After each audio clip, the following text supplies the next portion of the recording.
So I'm sure there's something in your dance career or in your life that feels really scary to you and you think to yourself, I could never do that. I've definitely said those words about many things in my dance career that I could never. Oh, that's amazing that they can do that, but I could never do that. But why not? Why can't you? Is it because you don't want to? Because that's valid. If you don't want to, that's totally fine. You don't have to do everything. But if it's because you believe that you can't, you don't actually know that that's true until you try it.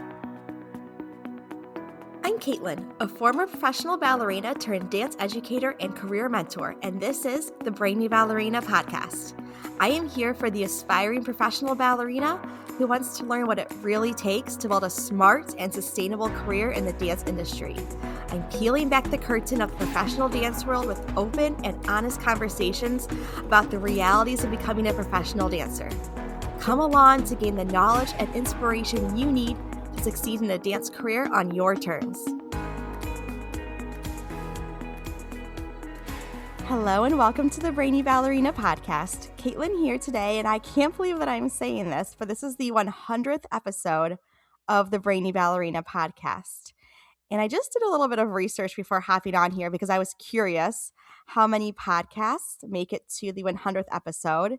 And according to my research, only 6% of podcasts hit this milestone. So I just feel really grateful for you, the listeners who have tuned in to the Brainy Ballerina Podcast. Whether you have been here from the beginning or you are just getting into it, this is a huge milestone and I wouldn't have reached it without you. So I'm very, very grateful to this community for constantly sharing your feedback, tuning in, and just being a part of the work that I'm doing here. It's really incredible, and I'm so thankful for all of my guests who have given their time and wisdom to share everything they have learned to help us all grow in our dance careers. For this episode, the thing that I wanted to talk about was how doing things that scare me has gotten me further in my dance career.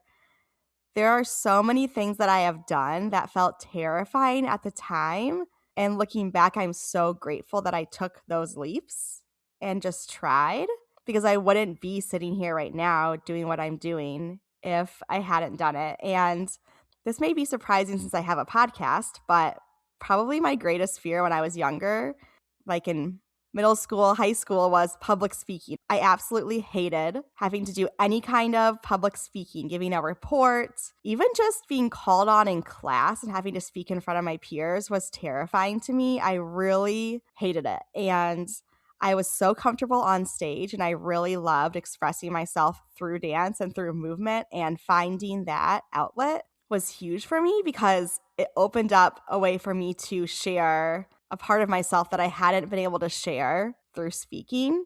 But there comes a time when you can't necessarily dance the way you used to be able to dance and express yourself in the way that you used to be able to, or that felt good to you through movements. But I still have so much to say. So naturally, I had to start speaking about it if I wanted to share my thoughts and feelings and ideas and wisdom. And I will actually say the start of me getting over my fear of public speaking was actually starting to teach. Because when you're teaching a dance class, you basically are public speaking for an hour and a half. You have to get in front of your students and be engaging and be clear and communicate effectively if you want them to learn and you want them to stay interested in your class. And so that was a great way for me to start practicing that art of public speaking in a scenario that felt comfortable, because I'm very comfortable with dance and I really love teaching, and I feel like I have something to say in that moment. I know what I have to share and I feel really confident in that. So starting to do some public speaking in that area really was what kind of gave me the practice to start speaking. And then during my professional career, I had a handful of opportunities come up. Some were more informal, like maybe speaking at a Rotary Club or something when we were looking to bring in donors for the company.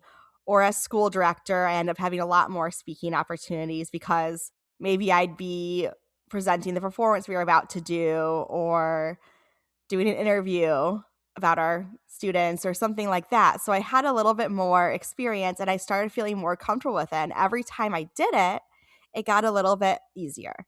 And now with my job, I do a ton of public speaking. And it's actually one of my favorite parts of the job. I do workshops for studios all over the country, all over the world, actually. I've had a few in Australia this year. And if you had asked 13-year-old Caitlin if that's something I would be doing now, I would have said absolutely not. But little by little, I've gotten more comfortable with it to the point where now I feel like I can go in front of a room and I know what I have to say and I know what I have to offer. And I think that's such a big important part of being confident is just that realization that I do have something to say and I know this is going to help somebody. And so I owe it to the dance world to share these things because I needed to hear them when I was a dancer and I don't want to keep it bottled up. So if getting over this fear of public speaking is what's going to allow me to share this wisdom with aspiring dancers, then so be it. And then now starting the podcast, this has been just a huge exercise in public speaking. And I still get nervous sometimes when I'm doing it. But what I will say about the podcast that's different than maybe giving a presentation is that you're just speaking to one person. It's a one-on-one conversation. And I'm definitely a person who's more comfortable with a deeper one-on-one connection and conversation than I am with maybe a bigger room. That's a little bit more nerve-wracking for me than having these what just feel like coffee chats with a friend. But it's still practice public speaking. And I've still interviewed people that I couldn't believe I was speaking to them. I couldn't believe that I was given the opportunity to be in the room with them. And I just recently was given the opportunity to lead the talk back for our performance of Choreograph Her at Madison Ballet and speak to the incredible female identifying choreographers that we had on the program. And I, again, couldn't believe that I was up there doing that. And I actually doing that talk back, I was more nervous than I've been in a long time. I don't think I felt that nervous since the last time I performed, and probably even before that, because I got to a point in my career where I wasn't getting that level of nerves. I was still getting excited, butterflies, but not like that. I was very, very nervous, but I just had to remind myself, like, you've done all this work. You've been practicing your public speaking skills for a very long time. You prepared for this. You took the time. Like, I did everything that I needed to do to be ready for that moment.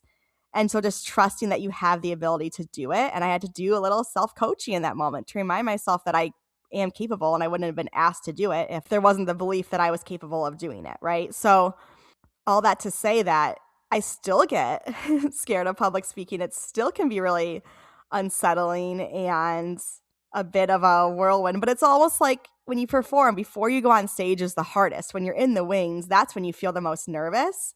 And then once you get out on the stage, you're there, you're doing what you know how to do. It all just starts to flow and you feel in the moment. And that's how I felt when I was doing this talk back too. Like being backstage, I was so nervous. But then once it started, I was able to relax and really enjoy it. So it's still scary, but it's so worth it because of the opportunities I've gotten to have and the conversations and the people I've gotten to meet. Another thing that was really scary in my career was my very first job moving across the country all by myself. When I graduated from college, I went to Grand Valley State University in Michigan, and my first job offer was at Ballet Tucson in Arizona. So that was about a 30-hour drive, and me and my dad drove my car there in 3 days. He got me set up in my apartment. My mom came for a few days to help get everything settled for me, but then they had to go home, and I was all alone at this brand new company. I didn't know anyone. I didn't have a second job yet. I had to figure that out. I really didn't know what I was getting into, to be quite honest. I just went out there on a hope and a dream that I want to have a ballet career and this is my opportunity and I have to just try it. And I tried to talk myself out of going many times because it just didn't feel realistic or like the smart choice. You know, it was unpaid. It was, again, very far away. I was very, very scared. But if I hadn't gone, I don't know that I would have had a ballet career. That was my chance to make it. And that's what opened the first door for me. And that's how I kept getting more doors opened after that opportunity. So again, it was scary. And it was scary for a long time. I think that's another thing too. It wasn't like I just got there and then I was like, okay, this is fine. I was still scared for a few months because I was still getting to know the area. I was living with roommates that I didn't know. They were not part of the ballet. There was no connection there. It was just like a random placement. And that was a little bit scary. And I missed my friends at home. I missed my college dance program. I had been in a really nice insular family there. And so having to leave that and then go to a new place was scary. And of course, I found a new dance family in Tucson and had a really incredible experience, lots of ups and downs. But looking back, I'm so thankful for that experience and many of the people that I met. But again, it was scary. And if I hadn't done it, I don't think I would be where I am today. Another fear that I have that I think a lot of us can resonate with is just the overall feeling of imposter syndrome and feeling like, who am I to do this? I remember when I first started the Brainy Ballerina, I knew I wanted to have a business, but I, again, was like, well, who am I to have a dance business? Why do I think that I can do that? When I started it, it was really all printables that were for dance students and dance schools and teachers. And so I did not show my face on my social media at all. I didn't really put who was behind the company at all. I just sort of hid behind all my products. I didn't want anyone to know that it was me because I thought that I would be ridiculed. I thought people would talk and say, like, again, who is she to start this business? Which is so silly because when people did realize it was me, they were so super supportive and excited for me. But I had this idea in my head that I would be made fun of or that I just wasn't good enough. But the second that I decided that I wanted to start showing my face and I wanted to start making connections with people and felt like I don't want to just be hiding behind these products. What the dance world really needs is tangible advice from somebody who's been through it, and I need to show my face. And I need to talk about what I've been through. I need to talk about what I've done and how I can help dancers. As soon as I started doing that, my business exploded so much more quickly than I could have ever imagined. And I've had nothing but positive feedback from everyone in my life. Every single person I talk to is just like, this is incredible that you're doing this. I wish I had this when I was younger. And I'm like, me too. Exactly. That's why I'm doing it. But the only person who didn't believe that I could do this was myself. Everyone else in my life has talked me up. So yeah, it was scary to show my face and to be like, this is me. I'm doing this thing. But those fears were really all in my head, and I was creating a much bigger deal out of it than it really was.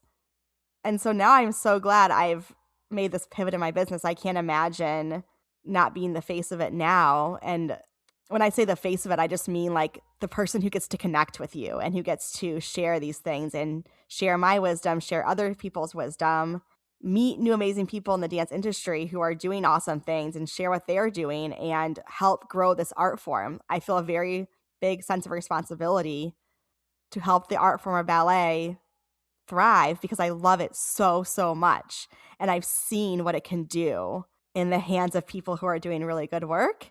And I want them to be empowered. And if showing my face was the way I had to do that, then so be it. I'm so happy that I have. Another thing that I did very recently that was very scary for me was I did a brand new dance photo shoot because I really wanted to rebrand the cover photo for the podcast. If you're tuning in right now, you probably noticed there's a new cover for the podcast.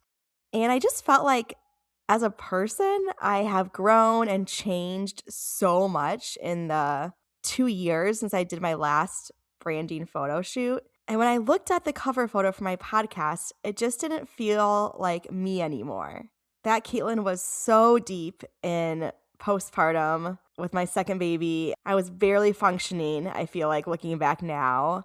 And I just had hope and a dream, and I wanted to push through and do this, and I did. And I love my photographer, and she did an amazing job. And everything about those pictures was wonderful. But I just felt like I think I'm a different person now. I think I have a different energy. I think there's just something about me that I want to express in my cover photo that isn't there. So I decided that I need to do a dance photo shoot, but I have never thought of myself as a photo dancer.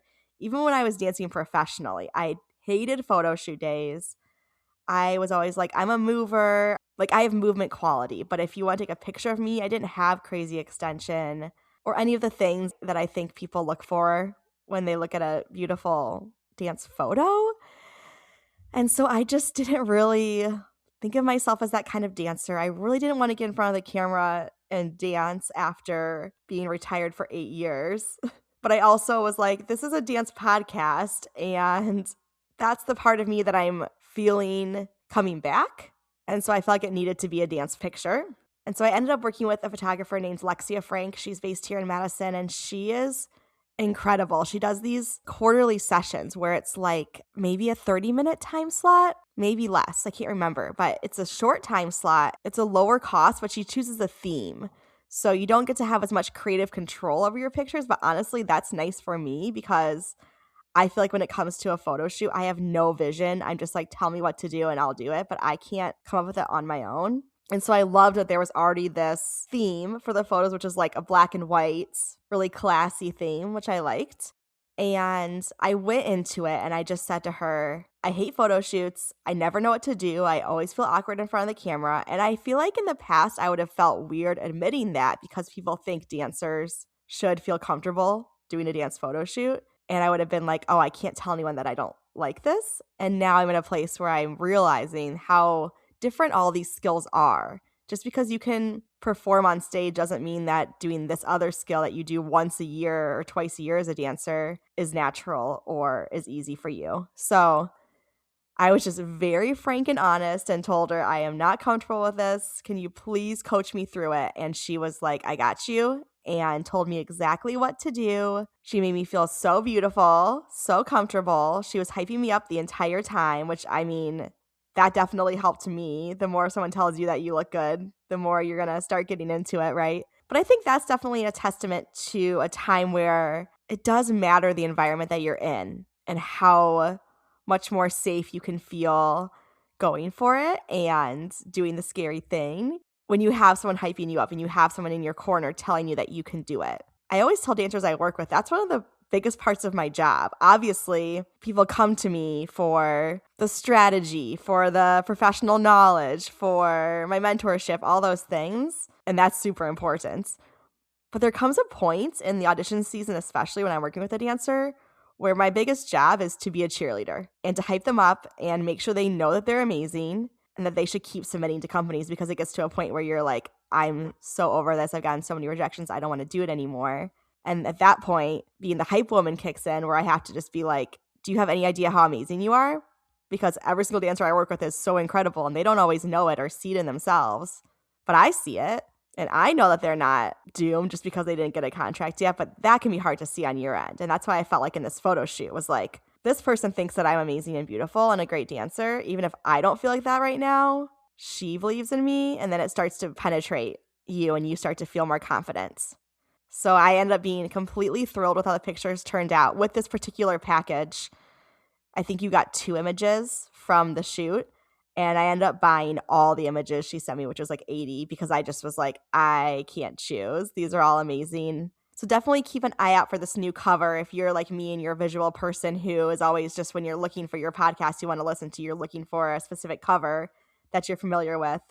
Just a heads up that it is different, but it's still a similar color scheme. It's still on brand. So hopefully it won't be too hard to find when you are coming to tune in to the pod. I also used to be so scared of choreographing. I've never thought of myself as a choreographer. I have a much more analytical mind, so when I choreograph, I do think I have a special skill set for choreographing more symmetrical pieces or pieces for maybe a student showcase that really utilize all their strengths in a more traditional way, a more classical ballet way. But when it comes to maybe more creative choreography, I don't always feel that I have that skill set. But we had this incredible opportunity when I was at Missouri Contemporary Ballet to choreograph on our peers, usually twice a year. We did a choreographic installation and we had 2 weeks for everyone, not just for your own piece. For anyone who wanted to choreograph on the company, we'd have 2 weeks to put together a show. And we would do it in the studio. It was more informal. You got very little studio time. And the first year I did it, I had sprained my ankle right before installation and I wasn't going to be performing. And so I thought, well, I want to be part of this show. What if I just choreographed? And I had the best time. It was so much fun. And then I did it many times after that. And every time did a slightly different piece and explored more things and really felt like I was in an environment where I could hone that skill in a really safe place. There wasn't any expectation. I didn't have a commission, right? Where it was like, we need you to create this piece that's this length to this music and using these dancers. Like, there was no specifications put on us at all. It was literally just put together whatever piece that you want to do to be in the performance in 2 weeks. And it just really was an awesome environment to get to learn that skill. And I think that's one thing that's so important for when you're doing something scary, is to be in an environment where you feel like you can explore and you don't have to be perfect, because nothing shuts down creativity faster than feeling that you have to be perfect. And from there, doing the installations, I ended up getting so many opportunities to choreograph. As school director, I choreographed an entire Carnival of the Animals ballet, which I loved. I loved how it turned out. It was so fun, and the students did amazing. I got to choreograph pieces for my students to perform at YAGP, contemporary solos, group pieces. And I guess even going back before that, I was working at a competition studio where I got a lot of opportunities to choreograph because they did so many different pieces. And so I would do some solos, I would do some group pieces. So again, it was like I just kept getting thrown into these opportunities and just had to go for it and try. And I even had one piece that I did during the installation that was chosen to be performed by the company in a bigger production. And that was super cool too, because it sort of validated that, okay, maybe I can do this. And to this day, I still don't think of myself as a choreographer in the sense that I want to pursue choreography as my career. I don't think that I have enough of a passion for it to be someone who's choreographing a ton. I get burnt out like sort of quickly from it. It doesn't come super naturally. I have to sort of generate ideas and have to kind of sit with it for a very long time, which I think is true for most creative people. Creative people need time to do nothing, which I don't normally have in my life. And so if I were to want to choreograph more, I'd have to create that space to do nothing more, to allow my brain to sort of wander and just find these pieces. I don't feel like you can force it sometimes. You can force it, but I'd rather not. I feel like it comes out better when you don't. Just to say, once again, I didn't think I was a choreographer. I still don't think it's my life's work, but I do like choreographing, and I do have ideas in my head of things that I want to choreograph and things that I want to put out there. And I would have never thought that I could do it until I did it. So I'm sure there's something in your dance career or in your life that feels really scary to you, and you think to yourself, I could never do that. I've definitely said those words about many things in my dance career that I could never. Oh, that's amazing that they can do that, but I could never do that. But why not? Why can't you? Is it because you don't want to? Because that's valid. If you don't want to, that's totally fine. You don't have to do everything. But if it's because you believe that you can't, you don't actually know that that's true until you try it. A lot of things seem really scary until you try them. And then you do try them and they may still be scary, but you realize that you can do it. And taking these risks and trying things has opened so many doors for me that I never would have imagined would be opened. I never would have thought I would have a podcast. I never would have thought I'd have a business. I would never have thought I'd be asked to guest speak all over the world. I would have absolutely told you that I couldn't do that. That wasn't for me. But sometimes you just have an inkling and it just won't go away. So in celebration of the 100th episode, I challenge you to try something that scares you, that you think that you can't do, because I bet you can do it.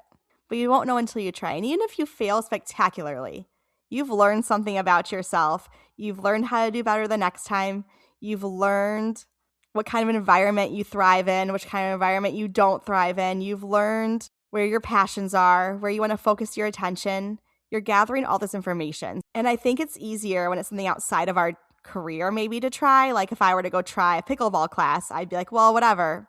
I don't know if they have pickleball classes, but I'd be like, whatever. It's not something that it's not my career. So if I'm bad at it, who cares? When it's within our career, we have this pressure we put on ourselves to have to do everything perfectly. But dancing on stage is not the same as public speaking about dance. Dancing on stage is not the same as choreographing a dance. Dancing on stage is not the same as starting a dance business. Dancing one piece on stage isn't the same as dancing another piece on stage or dancing in a different theater. Every experience is different. So there's no reason why you should automatically be good at something.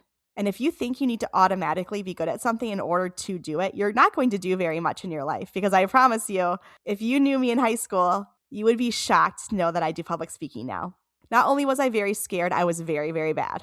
Very, very, very bad. But I practiced and I got better. And I'm still practicing and it's still hard, but I love it and I want to share my message, so I'm going to keep doing it. So it's okay to be bad at something when you first try it, and still keep trying it and still keep doing it and still say, hey, I want to do this, even though it's not easy for me because I love it. I still have a whole laundry list of things that I want to do that scare me. I mean, I want to get back on point at 38 years old. That's very scary. I have dream guests that I want to interview for my podcast that I am scared to reach out to, but I'm still going to try and still reach out because the worst they can say is no.